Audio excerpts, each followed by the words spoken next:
Me llamo Juan Antonio Pérez Rochel, soy profesor de la Facultad de Filosofía y Letras y he sido invitado a moderar la mesa 20 de este magnífico congreso de autor, como ha dicho Débora antes, el primer Congreso Internacional Festival Claroscuros del Arte, Pop Contemporáneo Español, y con ese magnífico correo electrónico que tiene debajo, ¿no?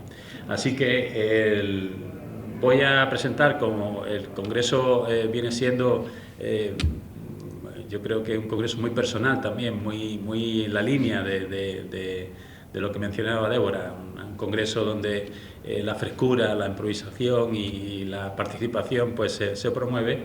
Vamos en esta última sesión 20, sesión ya de clausura, tenemos no una, sino dos conferencias de clausura. Tengo aquí a mi izquierda al doctor Nick Morgan, de la Universidad de Newcastle, y tengo aquí a mi derecha al doctor Baena Peña, Enrique Baena Peña, de la Facultad de Filosofía y Letras, y ambos pues nos van a deleitar con sus palabras. Les voy a rogar, ya que creo que acumulamos un pequeño retraso, pues que no nos demoremos y también demos tiempo a la audiencia a que hagan sus preguntas. Así que, dicho esto, ¿interviene primero Enrique o Nick? ¿Quién quiere? Sí.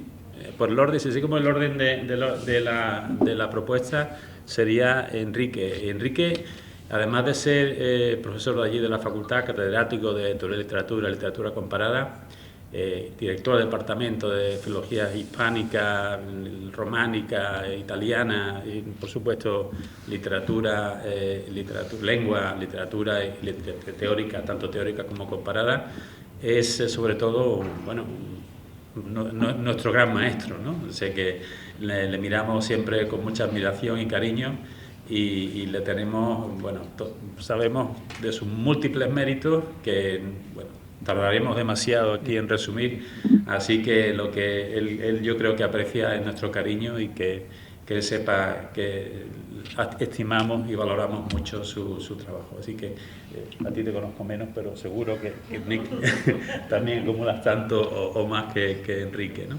Así que, Enrique, cuando quieras, son todos tuyos. Estupendo. Bueno, muchas gracias a mi querido decano, bueno, que tanto aprecio. Es un placer estar aquí también con Nick Morgan, y un gran placer la invitación, la colaboración con nuestra querida directora del Congreso, la profesora González Jurado, nuestra querida Débora. Verdaderamente el Congreso, yo tengo que decir antes de empezar, que es un prodigio de modernidad, de bien hacer, de buen trabajo, de esfuerzo personal, de profesionalidad. Así que vaya mi modesta enhorabuena para nuestra querida directora. Yo voy a hablar de el legado y el presente de los procesos culturales. Es naturalmente un tema amplio, son indagaciones, y haré solo algunas indagaciones, y trataré también de reivindicar pues nuestro mundo. Trataré de reivindicar en el mundo de donde nos movemos, que es el mundo de los valores, de la reflexión, del futuro, del progreso, de todo lo que defendemos como profesores universitarios, ¿no? Bueno, como lo he escrito, si me permiten, para no perder el hilo, lo leo, como hay poco tiempo, así lo resuelvo mejor. En el proceso cultural, para el saber el pasado no es un país extranjero, sino un relámpago que ilumina constantemente las cosas de nuestro presente. Esas iluminaciones se recuperan de modo continuo a través de los maestros y su dialogía con los alumnos. El lugar docente es, por tanto, uno de los recintos sagrados donde se da lo que Kant entendía que define nuestro perpetuo horizonte cultural. De modo sintético, cómo la razón humana tiene el destino peculiar de plantearse de modo permanente problemas que no puede resolver porque sobrepasan nuestras posibilidades, pero que no pueden dejar de plantearse porque están metidos en el corazón de nuestro propio ser. Por eso la cultura de todos sigue viva. No se trata tanto, como pensaban los sofistas, de saber, sino de saber mirar la complejidad. La transmisión del conocimiento en los procesos culturales está y ha estado ahí para darle fluidez a la vida, en sus contradicciones y antagonismos, y para inventar o reinventar unos valores que sirvan para romper el atraso. y más hoy en un mundo como el nuestro, en el que en cierta medida la tecnología está creando retículas que amarran, aunque por otra parte sea el instrumento que sirva también a la necesidad de nuestra naturaleza de preguntarnos por las cosas. Pero ¿qué ocurre con la modernidad? Con el saber y la modernidad, o el apogeo de la cultura moderna, una utopía que una generación, la mía, vivió años atrás. Antes cité, antes en otro, lo que pasa es que voy más deprisa, pero al principio de esto, que no es esto, citaba la Ilustración, y se trata en aquel tiempo, en el origen, de ver su síntesis como periodo neoclásico final donde arranca la modernidad, es decir, de entender cómo aquellos principios rectores, nacidos de una interrelación, rigieron el idearium de la cultura hasta un hoy ya en crisis. El esfuerzo, voy pasando un poco, en fin, para no complicar demasiado, ¿no? Y así el esfuerzo contenido en aquellos fundamentos que se extienden desde lo económico hasta lo técnico, que nace en la Ilustración, y se extienden también a la vida social, prepararon la historia del saber laico y secularizado, uno de cuyos mejores exponentes lo constituyó el nacimiento de la enseñanza a cargo del Estado, donde estamos todos, gobernada por el orden racional del progreso y por la unión de compilación y llenado de cultura, un hecho que arrebató para los conocimientos vinculados a la laicidad y su transmisión todos los valores que colman lo humano en lo social y en lo trascendente, en sus presupuestos metafísicos y políticos. Lo moderno resulta así una consecuencia de los valores de aquel clasicismo final, en la segunda mitad del siglo XVIII, heredero y émulo de la antigüedad clásica. Y esa síntesis sigue siendo, por ejemplo, para la enseñanza contemporánea, un hito cultural, una doctrina y un ideal positivo cuyos efectos se hacen notar en todos los órdenes de la educación, programas y diseños conducentes a impartir pensamiento moderno.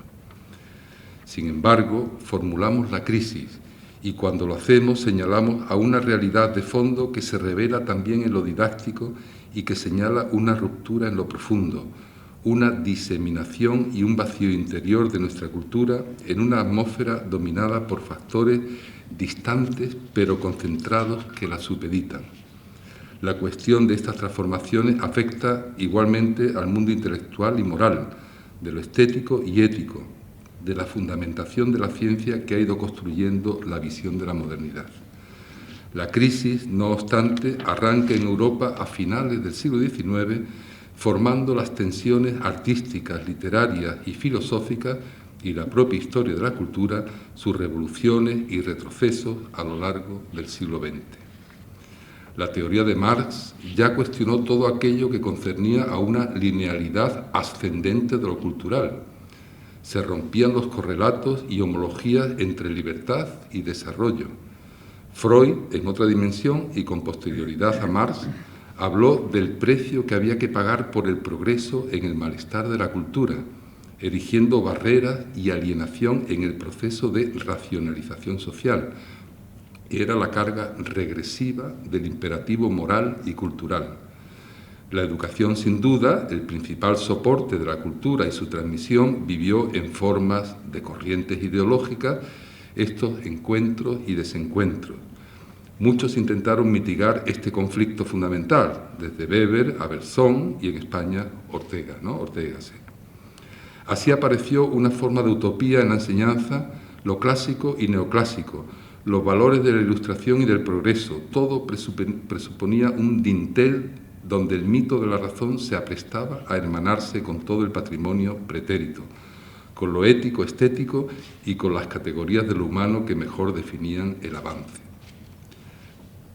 De ahí que materias como la historia de la literatura, del arte, de las ideas estéticas e incluso la historia sagrada y de la religión conformaran el idearium docente reunido para trasladarse al futuro, que se modificaba en épocas de cambio social y se estabilizaba en épocas también de estancamiento de las sociedades. Incluso los movimientos artísticos modernos lo usufructuaban, ¿no? La generación del 27 en la literatura reivindicando a Góngora, etc., ¿no? Un desideratum, pues, de transmisión cultural que en lo fundamental presentaba cohesión y actualmente muestra su desintegración. Por una parte, por el avance experimental y por otra, en los fines éticos, artísticos e intelectuales. Entre ambos hay diferencias a veces abismales. El imaginario que la literatura anunciaba como ciencia ficción, gracias al desarrollo tecnológico, se ha convertido en un aquí y ahora, hasta el punto que nuestro presente cultural ya es futuro. Y, por ejemplo, a través de las aplicaciones informáticas e Internet se genera una dinámica donde se deconstruye lo que fue el eje nuclear de la cultura como vida. Se han suplantado las vivencias junto a los hechos de asunción individual del saber y todo lo que comporta por un innúmero y nada selecto caudal de conocimientos, algo que se manifiesta en canales de información que escapan a todo control. Esta suplantación en los que reciben lo cultural y el saber viene actuando claramente contra los fundamentos simbólicos e imaginarios, mediante una monopolización inexpresiva de la cultura que la codifica en estrategias ideológicas de marketing y de economía. Así pues, y aunque ello sea discutible, es posible pensar que ciertos caminos acríticos del progreso tecnológico socialmente inciden en las mentalidades, provocando un fenómeno cultural de desintegración, a pesar de la autonomía formal del sistema cultural y de la presentación democrática y universal del yo. Su trascendencia, a pesar de ello, solo es una virtualidad que acaba en masa o en hipertrofia, de la misma forma que la mirada a lo artístico, a lo intelectual, a lo espiritual. Se trata de una anulación en el sistema, en aras de la simulación, frente a herencia del legado sobre la dignidad cultural que había surgido con paradigmas a lo largo del devenir desde el siglo XVIII hasta nuestro reciente presente, ¿no? Contradicciones que subrayan una complejidad que incide en los centros educativos, que finalmente son receptáculos de todo ello, junto a hechos de la vida cotidiana que desvelan formas de destrucción, modos de choque que se concentran en microcosmos antes reservados a la cultura, el problema en los institutos, donde se daba la transmisión de saberes y ahora pues se da eso junto a conflictos, ¿no? En las observaciones sobre la inactualidad de la historia, Nietzsche ya plantea la cuestión del epigonismo de la historia. Bátimo lo utilizaba para plantear el nihilismo y la posmodernidad. La conciencia subjetiva conformada en la cultura avanzada se codifica con las nuevas estructuras, dando lugar a esa nueva conciencia, pero con ello queda marginada la perspectiva dialéctica. El conocimiento del pasado minusvalora la propia historia. Lo que se prepara tiene que ver, pues, con lo posmetafísico, es decir, con el rebasamiento de los nuevos factores tecnológicos afectando a la conciencia individual y colectiva.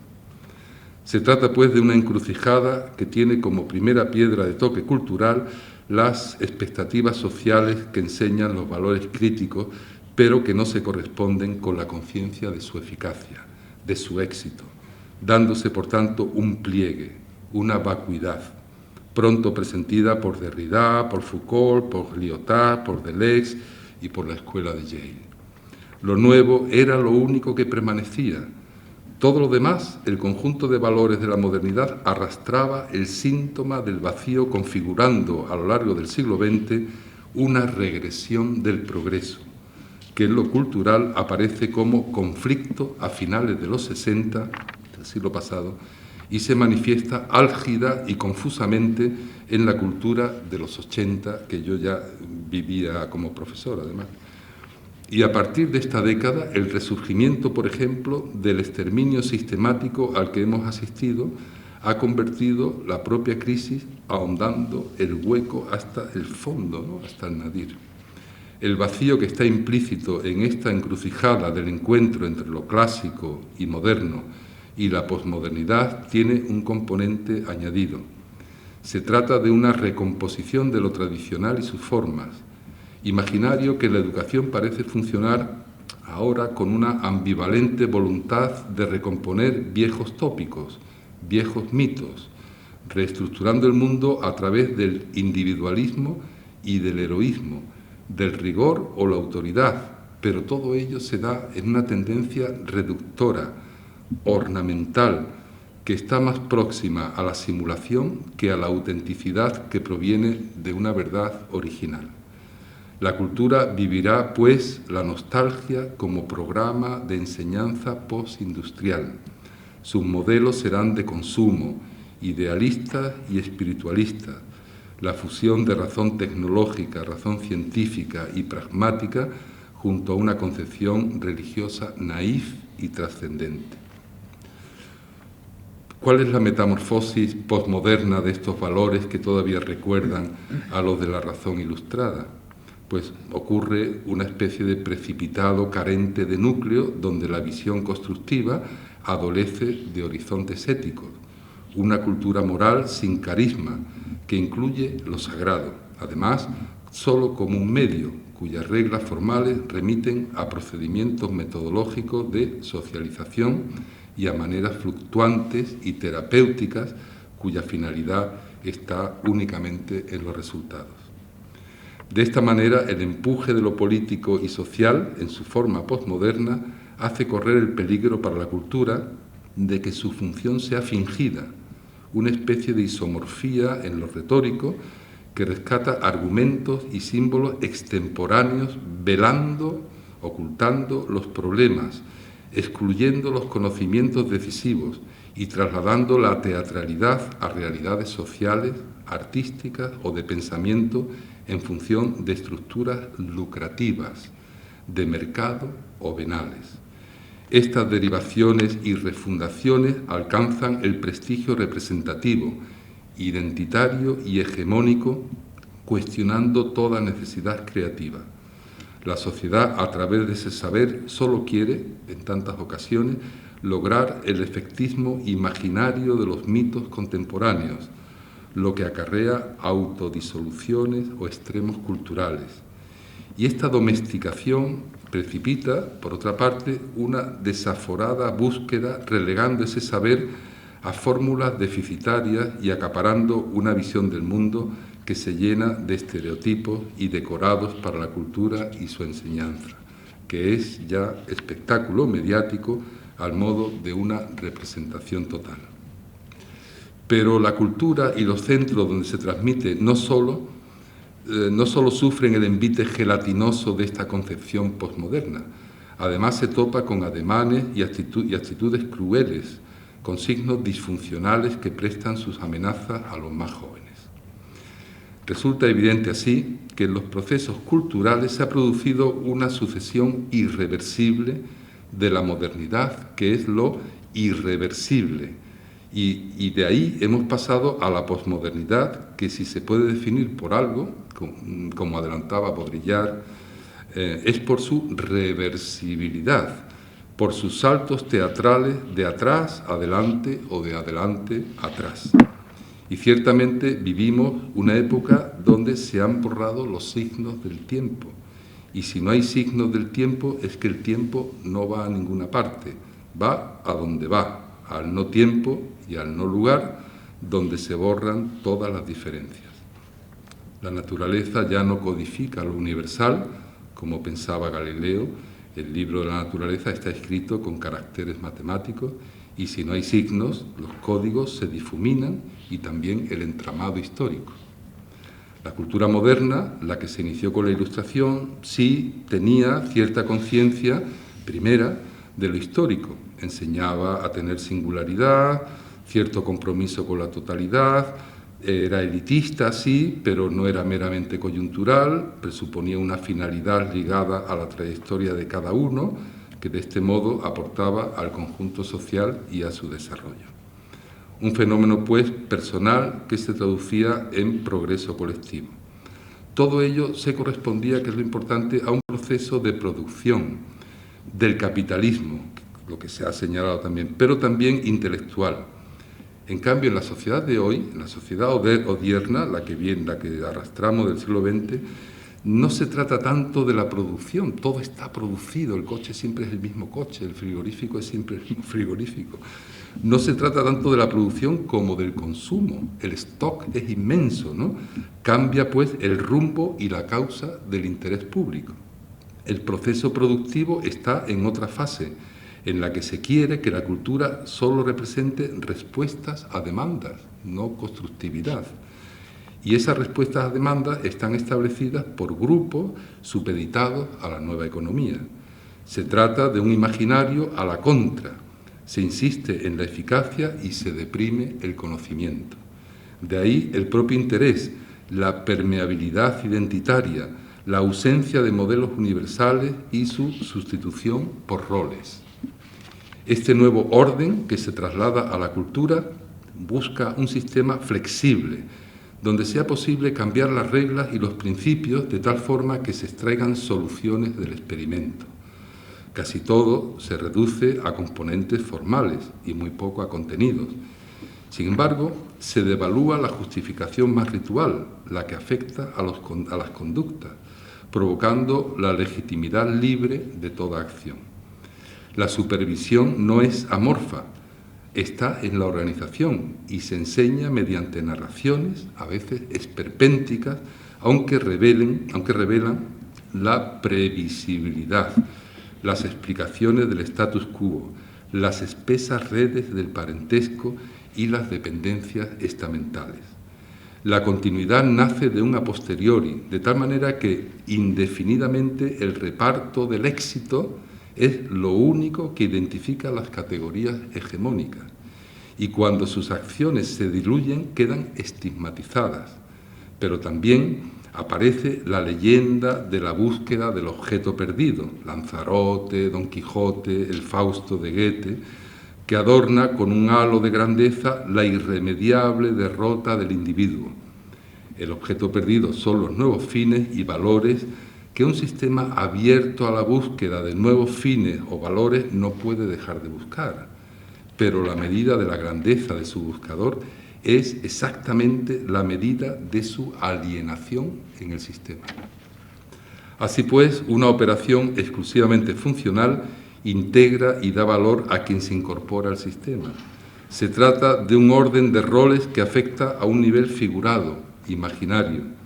Digamos que es más bien del puro deseo del sistema de personalizar con categorías simbólicas a sus actores y su papel representar la magnitud del protagonismo, aunque no del deber ser, lo que equivale en el proceso cultural a la ausencia de un destino colectivo y por ende a la incidencia de los tropismos y providencialismos, y ello bajo las apariencias que esconden una búsqueda gratuita y libre.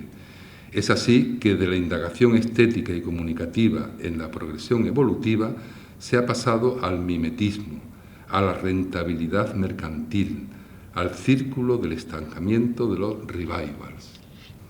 Lo verdadero se transforma, poco a poco se desprende de su asignación de sentido y adquiere otra asignación, un fondo opaco que es encadenamiento, registro de insignificancias y tautologías.